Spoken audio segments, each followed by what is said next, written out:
I stepped out of the black sedan into the November wind. Cold, sharp. The Naval Academy chapel rose in front of me like a marble blade. I wasn't invited. My heels hit stone. Too loud. Dozens of officers turned their heads. Marilyn Walsh, my father's widow, stood at the top of the stairs, one gloved hand clutching her pearls. She whispered to the woman beside her, eyes slicing through me. And just behind her, Evan, my half-brother, slick hair, smirk carved into his face. "You're not welcome here," his mouth shaped. I stood straighter. The uniform was deliberate. Not for them, not even for my father. For me, to be undeniable. The murmurs thickened. Not curiosity, judgment. Then one man moved. Colonel Robert Kinley. He squared his shoulders. His voice cut the air. "Major General on site, attention!" The sound cracked like a gunshot. Everything stopped. Conversations froze. Chairs scraped. Every officer in the courtyard rose to attention. Even the chaplain. Marilyn's clutch hit the stone. I walked forward. Slow. One step, then another. The aisle meant for family opened for me like a wound. Eyes followed. I passed the flag-draped urn. Didn't stop. Didn't cry. I sat in the front pew. Alone. The service began. Honor, sacrifice, patriotism. Empty words from mouths that had already buried the man before mourning him.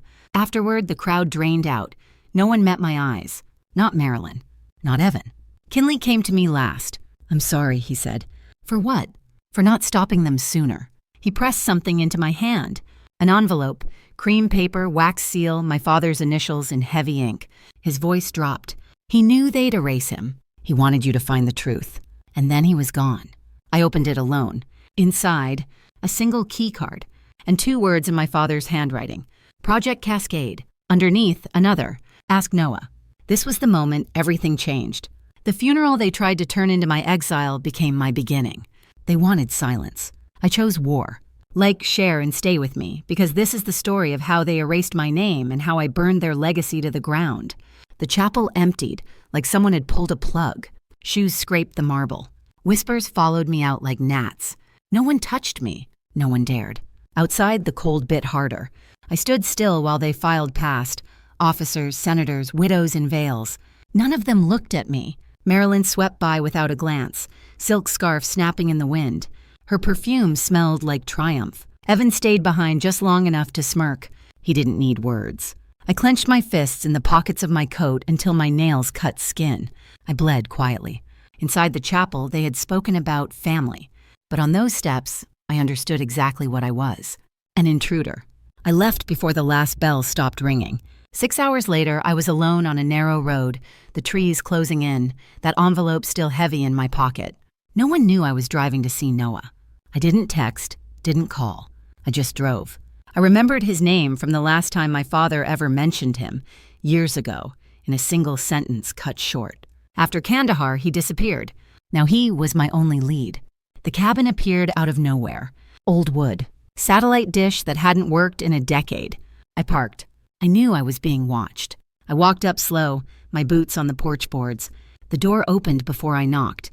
"Claire Walsh," he said. Not a question. I nodded once. "General now." His eyes didn't soften. He scanned the trees behind me before he said, "You shouldn't be here." "Neither should you," I shot back. And I held up the note. His hand hovered over my father's handwriting. I saw the memory hit him like a shell. He stepped aside. Inside, the air smelled like burnt coffee and old paper. Maps on the wall, a laptop blinking like a single eye. I sat. My hands didn't shake. Not yet. He slid the keycard into the machine. Code flashed across the screen. Lines, numbers, encrypted commands. Then, access granted. The files weren't neat, like someone had torn them apart and tried to set fire to the pieces. Noah worked fast. Eyes narrowed, pulling fragments back from digital death. Then one line cleared. General Marcus Hull. I felt the breath leave me. I'd seen my father go silent once when that name came up. Not fear, not anger, something deeper. Noah opened an audio file. Static hissed. Then, through the crackle. If this gets out, I won't survive it. But the truth must cut off. I gripped the table. He knew. He knew exactly what they would do to him. I whispered, "They killed him for this." Noah's jaw tightened. "This isn't over," he said. "And they know you're coming now." I should have gone back to base, reported everything. Instead, I drove home. And the next morning I drove somewhere else, to the house that had been my childhood, the Walsh estate. Only now it wasn't home. The gates loomed higher than I remembered, polished, camera lenses blinking, the same driveway where my father taught me how to ride a bike. Now a checkpoint. I pressed the call button. A voice came, metallic, cold, name and purpose. This is Major General Claire Walsh. I'm requesting access to the property formerly owned by Admiral Peter Walsh. Static. Then another voice. Her voice. Marilyn. Sharp like a blade across glass. Go back to wherever you crawled from. I swallowed hard. This house is part of a probate process. I'm entitled to review documents and property. She laughed. A dry, expensive laugh. Your father left nothing for ghosts. The line went dead. The gates stayed shut. I got out of the car, walked to the iron bars, and stared at the house. Fresh paint, perfect hedges, the flagpole polished to shine. They had erased everything, and that included me. I stood there until a black SUV rolled down the driveway. It stopped just inside the gate.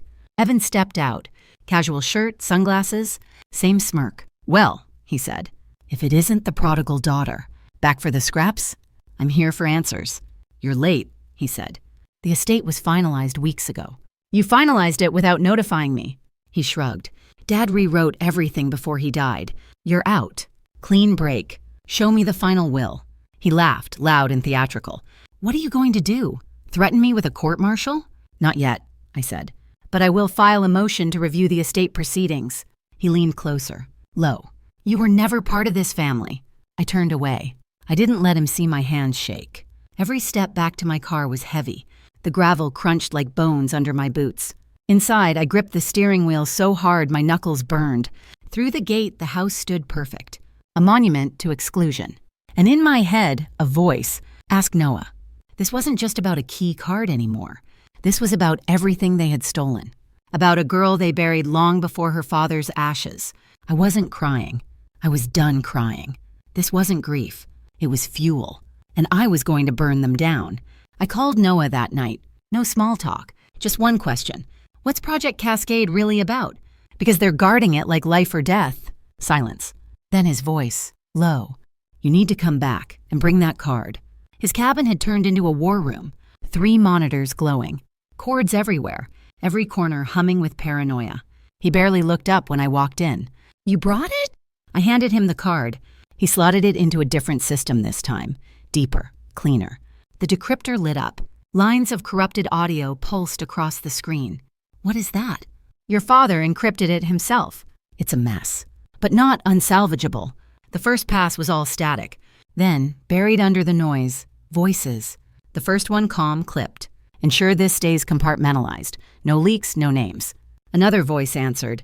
Cold. Commanding. Make sure he never testifies. I froze. I didn't need confirmation. I knew that voice. Hull. Noah zoomed in, voice patterns glowing on the screen. Voice print confirmed, he said. He gave the order. I sat down slowly. Breathing hurt. The fragments kept coming.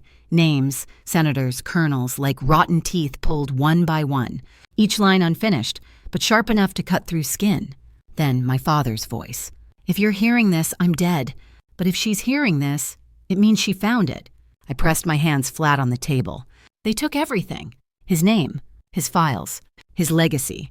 And they think they can erase me, too. Noah turned his chair to face me. They'll come after you. Then let them. I stood. For once, they're going to see me coming. The next morning, I met Kinley. The cafe was empty. A hum from the back, a map on a table no one cared about. He walked in a minute late. On purpose.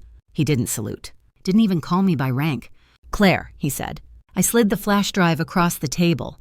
Don't plug it into anything. Just look. He turned it over in his hand like it might burn him. Is this real? I nodded.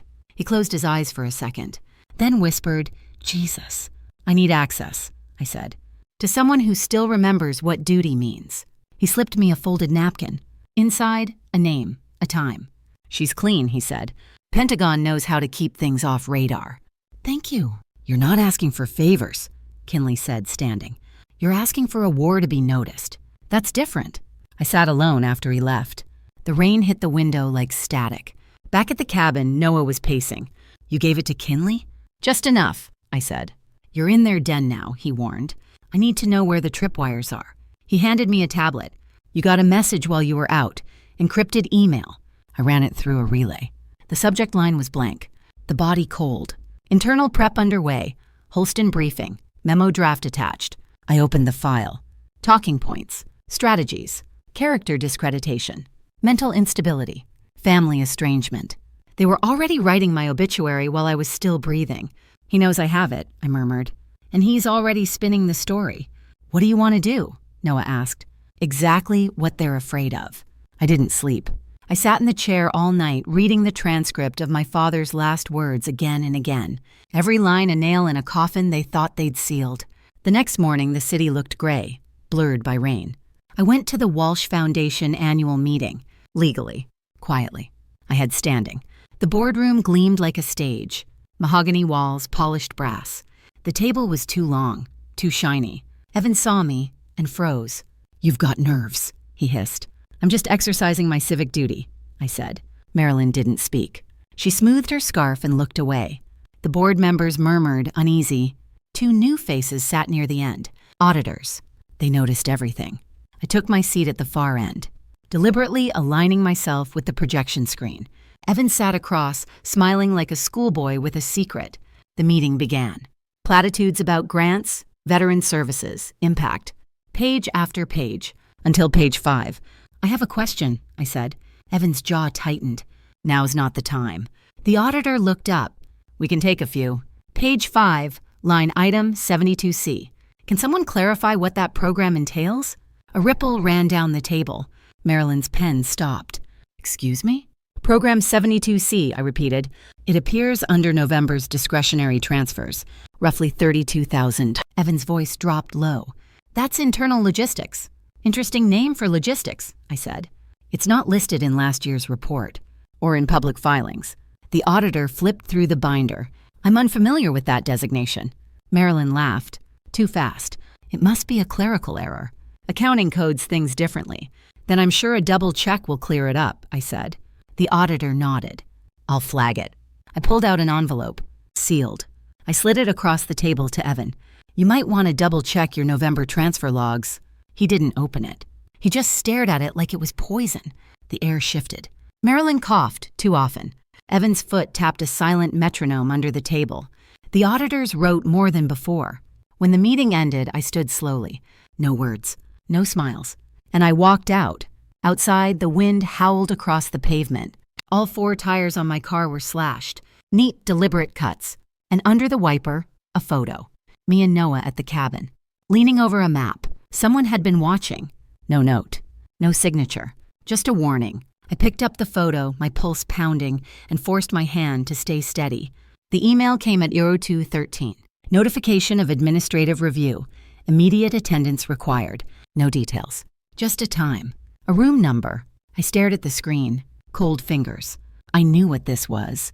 When you hit a nerve, they stop hiding. They pull you into the open and smile while they gut you.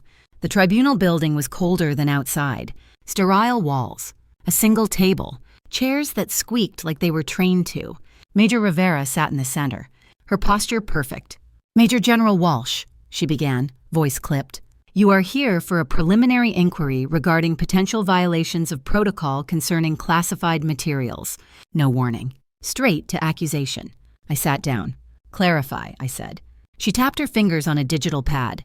"There have been reports of unauthorized access to a secure data system, and unvetted contact with a civilian, Noah Keating, who lacks current clearance." My pulse pounded, but my voice stayed flat. "Those accusations are vague. Perhaps, but serious nonetheless." Her tone never moved. "You were also observed in possession of materials not logged in the chain of custody registry." They've been watching, I thought, longer than I knew. "I was investigating discrepancies linked to my father's death," I said. A senior officer who raised red flags. "Are we now punishing initiative?" Rivera's gaze didn't soften. "We are verifying facts, General. In the meantime, Command recommends a temporary leave of absence effective immediately. Your credentials will be suspended pending review." A suspension without the word. A box they could close over my head. When I left the room, my badge felt lighter. My career, lighter. I walked into my Pentagon apartment. The door was ajar. Drawers open. Files moved. Not stolen. Just examined. They wanted me to know, to feel the walls closing. My phone buzzed. Noah. They hit my place. Nothing taken. Just everything turned upside down. Message received. We were being boxed in. And then the final blow, a podcast link in my inbox. Subject line, Family Matters. I pressed play. Evan's voice came through, smooth, rehearsed. My father would be ashamed to see his name dragged like this. Some people just can't let go. It's not about justice. It's about attention. Claire was always difficult. I closed the app before the bile in my throat made me break the phone. That was the point. They wanted rage. They wanted me to lose control. I didn't give them the satisfaction. Instead, I opened my laptop. Triple firewalls. Noah's coding. And I started cataloging every file, every conversation, every date. My fingers trembled halfway through. The coffee mug slipped, shattered. I stared at the pieces on the floor and realized my body had started to betray me even when my mind wouldn't. Then came the knock. I opened the door to a young officer, uniform pressed, eyes darting down the hallway. He slipped something into my hand, a flash drive. "Avery," he whispered. "She said you'd understand." Then he was gone. The drive was red. No label, no encryption. Could be a trap. I closed the door, locked all 3 bolts, and plugged it in. The email hit my inbox like a bullet. Notification of administrative review. Immediate attendance required. No details, just a time, a room. Pentagon Annex. I stared at the screen for a long minute. The first time you win a round, they don't fight fair in the second. The tribunal room was airless. Walls gray. Chairs too stiff. A digital clock ticked loud enough to feel in my teeth. Major Rivera sat in the center. Uniform perfect. Eyes unreadable. "Major General Walsh," she began, "you are here for a preliminary inquiry regarding potential violations of protocol concerning classified materials. No warning. No evidence. Just accusation. Clarify," I said. "There have been reports," she continued, "of unauthorized access to a secure data system and unvetted contact with a civilian, Noah Keating, who lacks current clearance." Her words fell like stones. I could feel my pulse in my jaw. "And," she said, "you were observed in possession of materials not logged in the chain of custody registry. They had been watching me for weeks, maybe months." "I was investigating," I said slowly. "Discrepancies tied to my father's death. An officer who raised red flags. Are we punishing initiative now?" Rivera didn't blink. "We are verifying facts," she said. "In the meantime, Command recommends a temporary leave of absence, effective immediately. Your credentials will be suspended pending review." It was a suspension without saying the word. Containment disguised as process. When I walked out, the badge on my chest felt like paper. Not rank. Just weight. The apartment they'd assigned me was waiting. Door ajar. Drawers open. Files scattered. Not robbed. Searched. My phone buzzed. A text from Noah. "They hit my place. Nothing taken. Everything overturned. Message received. We were being boxed in. Legal walls closing in from every side." Then another hit. From Evan. An email with a podcast link. Family Matters. I clicked. His voice came slick and sweet through my speakers. My father would be ashamed to see his name dragged like this. Some people can't let go. It's not about justice. It's about attention. Claire was always difficult. I shut it off before the heat behind my eyes turned to tears. They wanted rage. I wouldn't give it to them. That night, I cataloged every file, every document, every second since the funeral. Firewall high. Noah's code on triple lock. But when I reached for my coffee, the mug slipped. My fingers trembled. My own body was betraying me. Then the knock. 3 short raps. Sharp. A young officer stood in the hallway. Uniform crisp. Eyes scanning left, right. "I was told to give you this," he said. He slid something into my hand. Small. Cold metal. A flash drive. "Avery," he whispered. "She said you'd understand." Then he was gone. I shut the door. Locked every deadbolt. At the desk, I turned the drive over in my palm. It felt heavier than any metal. I plugged it into the secure terminal. No encryption. No password. Just a blinking cursor. Then a single file. One Last Truth, MP4. I opened it. Her face filled the screen. Pixelated. Hair undone. Eyes tired. "If you're watching this," she said, "then I failed to keep it quiet. Or I succeeded enough to get noticed." Her voice cut deeper than anything Rivera had thrown at me. I hadn't heard it in 2 years. "We didn't talk," she went on. We didn't need to. Some truths hum at a frequency only the betrayed can hear. She reached off screen. A second video began. My father's voice, clearer than I'd ever heard. If this gets out, he said, calm but grave, I'll be buried under 20 flags before morning. But if it doesn't, God help what comes next. Noah was suddenly there, standing over my shoulder, silent, his knuckles white. We listened together. And then the word came. Hull. Avery's face came back on screen. Your father's clearance, she said slowly, was used to move shipments through a shell company, Orion Solutions. Those shipments never existed on paper. Hull signed off on every single one. The video cut to images, contracts, procurement forms, code signatures. Each approval chain ended the same way. Hull's name. I gripped the edge of the table until my nails dug into wood. These tech licenses, Avery continued, were supposed to be for research and development. They were siphoned to fund black operations. One in particular, Venezuela, a disaster buried in diplomatic language. No one linked it to Hull until now. The video ended. I didn't move for a full minute. Then I stood and crossed the room. On the whiteboard, I started drawing. Names, dates, arrows. The wall filled with connections. Every chain led back to him. Noah watched in silence. When I stepped back, the whiteboard looked like a battlefield. Not with guns, with evidence. We need redundancy, Noah said quietly. Multiple drops, different channels. If you send one copy and it dies, everything dies with it. We're not leaking it, I said. We're detonating it. He turned. Where? The Defense Honors Gala, I said. Next week. Hull's giving the keynote. We'll drop everything during his speech. Audio. Video. Timeline. That's not a leak, he said. That's a declaration of war. Exactly. I pulled 3 clean drives from my bag, lined them up on the table. Primary. Secondary. Failsafe. He exhaled through his teeth. Then my phone buzzed. Official Pentagon address. Subject. Your presence is requested. Table 1. Guest of honor, General Nathaniel Holston. I stared at the screen, almost laughing. They set the stage, I said. I'm just choosing the curtain drop. Noah shook his head. This is either going to be a career-defining moment or a very public implosion. Either way, I said, it ends. I opened Avery's video again. The final seconds. Her voice cracked, but her eyes never flinched. If you're seeing this, she said, I didn't make it. I closed the laptop. The room was silent except for the hum of machines. I looked at Noah.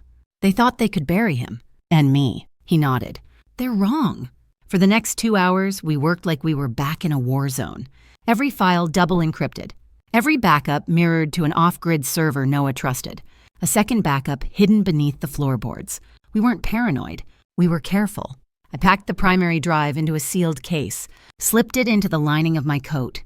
When I zipped it, my hands were steady, for the first time since the funeral. I walked outside. The air was colder now, clouds rolling in, heavy. I stood under the trees and looked up at the dark. Hull was somewhere out there, already planning his next move, already writing his version of the story. But this time, I had his voice. I had his orders. I had my father's truth. The fear was still there, but it had changed. It wasn't paralyzing anymore. It was sharp. A tool.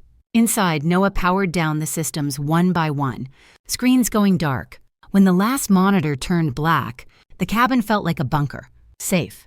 For now. Tomorrow, we would move. Tomorrow, we would aim. And next week, in front of the entire city, I would pull the trigger. The night of the gala came fast. The Defense Honors Gala was the most polished room in Washington. Crystal chandeliers, brass fixtures, polished floors that shone like water. They dressed it up with speeches about sacrifice. But everyone in that room knew the truth. It was a parade of power. I walked in anyway. My uniform was perfect. Dress blues, silver braid across my shoulder. I wasn't on the guest list. But the invitation had arrived from Holston's office, a dare wrapped in ceremony. Eyes turned the second my heels touched the marble floor. Conversations cut short. A senator paused mid-sentence. Hull stood across the room, 4 stars on his collar, smile polished, soul rotten. He saw me and stopped. Then he came forward, slow, deliberate. Didn't expect to see you here, he said. You shouldn't have, I replied. His jaw tightened, but he turned, smiling for another handshake, pretending I wasn't there. Let him pretend. He wouldn't be pretending for long. Kinley was already in place. Civilian suit, eyes sharp, scanning. He gave the smallest nod. Noah was outside, watching the upload queue. Every file, every clip, ready to go. 3 drives, 3 backups. The moment the signal went out, nothing could stop it. The host called everyone to attention. Legacy of leadership. This year's dedication. Admiral Peter Walsh. The room clapped. A hollow, controlled sound, the kind that made my skin crawl. I stood. Gasps rippled across the tables as I climbed the velvet steps. One hand steady on the rail, one step at a time. The host looked lost. Hull looked furious. I took the microphone from his hand.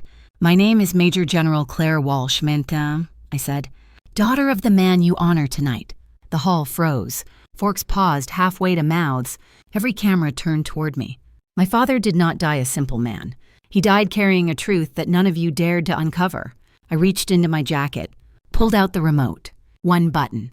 The giant screen behind me flickered, and then his voice. Hull's voice. Clear, cold, undeniable. "If he doesn't fall in line, make sure the directive never reaches his hands. I don't care what leverage you use. Just keep his mouth shut." The room changed in an instant. No more gala, no champagne, only silence. Heavy, suffocating silence. I cut the audio at 22 seconds. Just enough. I didn't need to play the rest. Not yet. I looked at them. All of them. "My father left behind more than medals," I said. "He left the truth.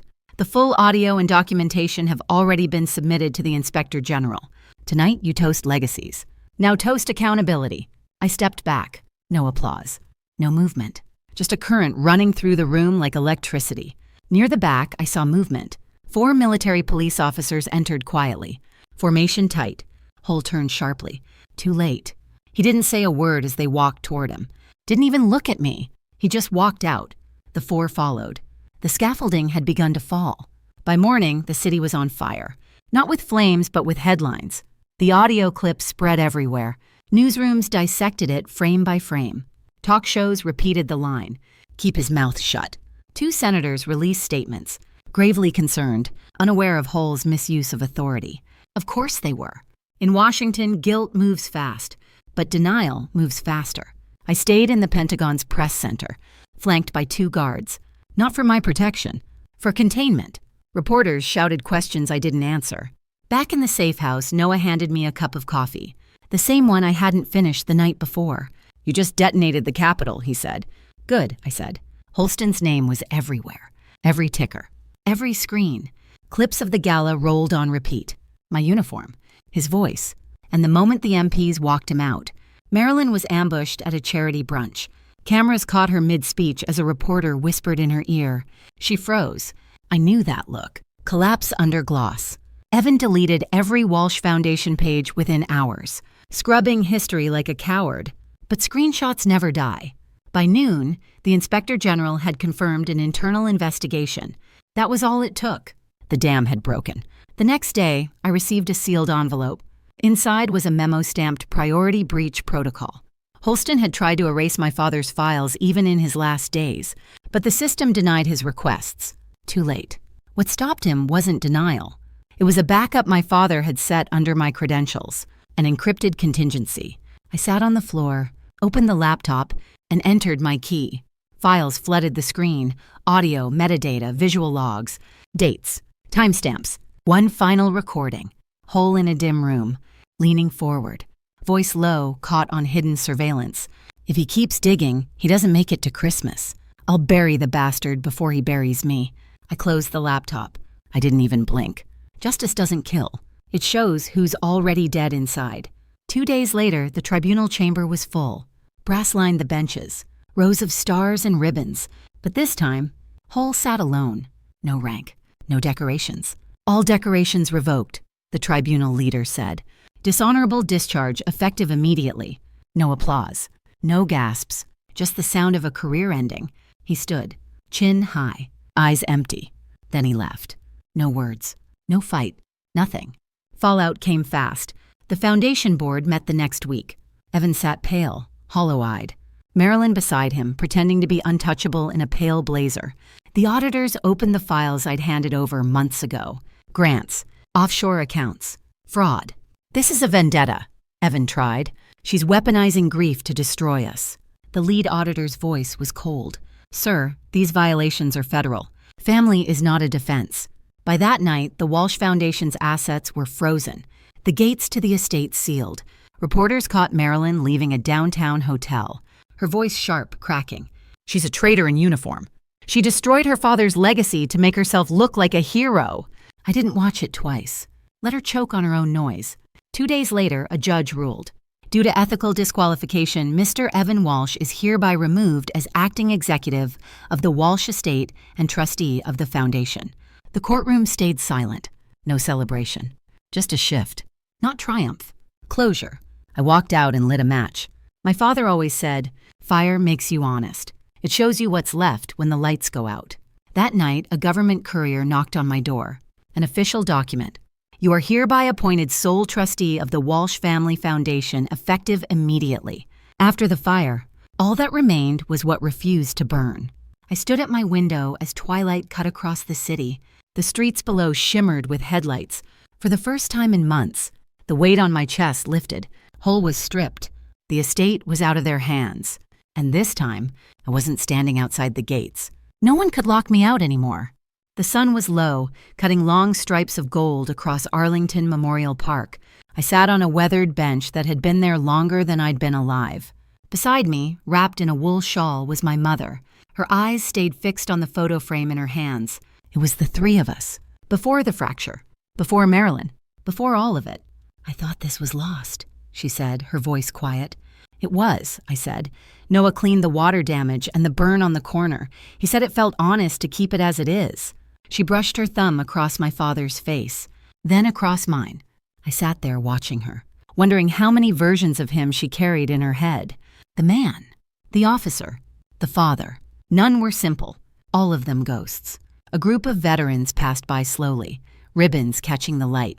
They nodded at me. I nodded back. "I'm sorry," I said finally. Her gaze shifted, met mine. "I'm not sorry for what I did," I said. "But I'm sorry it took me so long to see him, to understand what he stood for, to stop waiting for his permission to fight." She didn't say much. Just, "He raised you to stand alone. You just didn't know you could." I swallowed hard. It wasn't absolution, but it was something real. When I got home, the mailbox was stuffed full. Flyers, bills, junk mail. One envelope stood out. Official. United States Naval Academy. I opened it right there on the steps. "Major General Claire Walsh is respectfully invited to deliver the Founders Lecture. Suggested topic, Ethics in Leadership and Legacy Beyond Command." I read it 3 times. Legacy. Leadership. Beyond command. For once, the weight of those words didn't crush me. The hall shimmered under ceremonial lighting the night I stood there. Flags lined the walls. Dress whites and dark blues filled the rows. The same hall where I'd once stood at the back, uninvited, at my father's funeral. This time, I was at the front. On purpose. Kinley's voice echoed, "Major General Claire Walsh." I stepped onto the stage. The hall was so silent I could hear my own heartbeat. I didn't look for approval. I wasn't here for that. I looked out at them, at the rows of young faces, and I began. "I was asked to speak tonight about ethics in leadership," I said. "But ethics doesn't start at the podium. It doesn't live in a handbook. It starts when no one is watching. When telling the truth feels like betrayal. When silence protects careers, and words bury reputations." I paused. The room stayed still. "I want to talk about those who are not here. My father, Avery Temple, and all the others, people who fought without medals, who stood their ground and paid for it with exile."